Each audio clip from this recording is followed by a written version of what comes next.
तो पहले राज्य शक्ति का आधार धर्मशास्त्र होता था, और धर्मशास्त्र में व्यवस्था यह थी कि राजा धर्मशास्त्र के नियमों को लागू कराना राजा का काम है।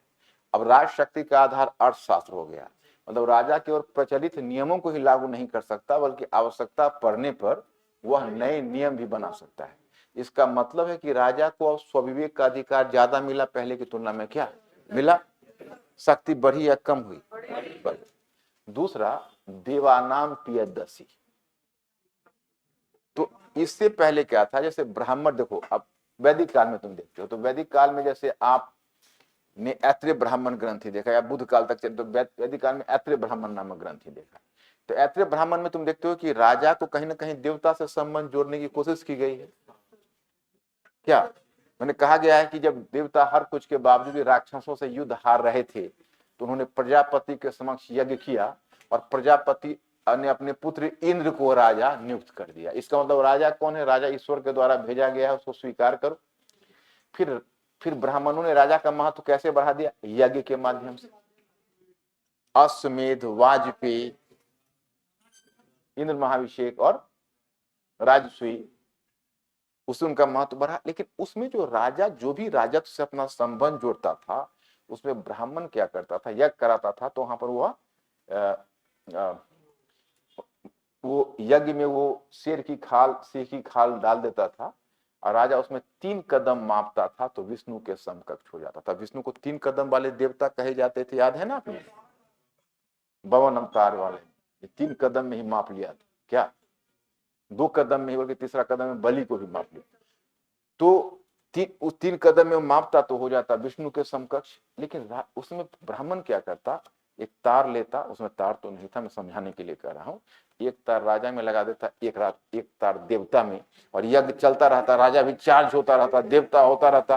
लेकिन जिसी समय यज्ञ समाप्त होता तार खींच के जेब में रख के चल देता। तो फिर भी मोर्टल प्राणी है, क्योंकि ब्राह्मण जितने समय तक तुमको देवता बनाएंगे उतने समय तक तुम देवता के निकट हो। ब्राह्मण छीन लेंगे फिर तुम्हारा हक गया। मौर्य शासकों ने ब्राह्मणों पर से निर्भरता हटाते हुए मिला थापर ने कहा, उन्हें उपाधि दी देवानाम पियदसी, हम देवताओं के स्वयं प्रिय है। मतलब ब्राह्मण जैसे मध्यस्थ की जरूरत हमें नहीं। इसको भी बढ़ती हुई शक्ति से जोड़ा जाता है। और अशोक ने ऐसा दावा किया कि सारी प्रजा मेरी संतान है। प्रथम अतिरिक्त अभिलेख धौली में, तो सारी प्रजा मेरी संतान है। अगर इस तरह का दावा किया तो अगर शासक यह कहता है कि सारी प्रजा मेरी संतान है, इससे राजा की शक्ति बढ़ती है या कम होती है? बढ़ती है। कंफर्म हो ना? वो तो बोल रहा है कि सारी प्रजा मेरी संतान, तो उसकी शक्ति बढ़ जाएगी। अब इसका साधारण सा उदाहरण, तो तुम किसी ट्रेन में सफर कर रहे हो, घर जा रहे हो, कोई बुजुर्ग व्यक्ति मिल जाते हैं, तुमको कहते हैं तुम तो मेरे बेटे की तरह हो, तुम्हारी ही तरह मेरा बेटा है, अमुक जगह पर पढ़ता है। अब तुमने शक्ति पाई या खो दी? क्या अगर कहा कि अगर उनको कहो कि अंकल जी मैं बेटे की तरह हूं, तो थोड़ी प्रॉपर्टी आप अपना मेरे नाम कर दीजिए, अंकल जी करेंगे? नहीं कर। बदले में क्या करना होगा तुमको? बदले में अब जहां जहां स्टेशन आएगा वहां अंकल जी के लिए पानी जाके दौड़ के लाइए, अंकल जी बैठे रहेंगे। क्या? और अंकल जी कुछ चाहिए, अंकल जी कुछ खाना हो तो खाने की व्यवस्था भी कहीं से प्लेटफॉर्म से खरीद के लाना होगा। ट्रेन छूट गई तो फिर अंकल जी आपका खोज खबर तक नहीं लेंगे, तो सहानुभूति ये रही, वो बच्चा था, उसका सामान यहाँ रखा है, पता नहीं कहाँ छूट गया। इससे ज्यादा आप सिंपैथी नहीं ले सकते अंकल जी से। लेकिन अंकल जी आपसे सारा काम करवाएंगे। अगर सिगरेट विगरेट पीते हो तो अब वो भी एक हेडेक है कि अब अंकल जी बैठे हुए हैं, कहाँ कैसे कहते हो, जाके वहां पर टॉयलेट के पास जाके किसी तरह से।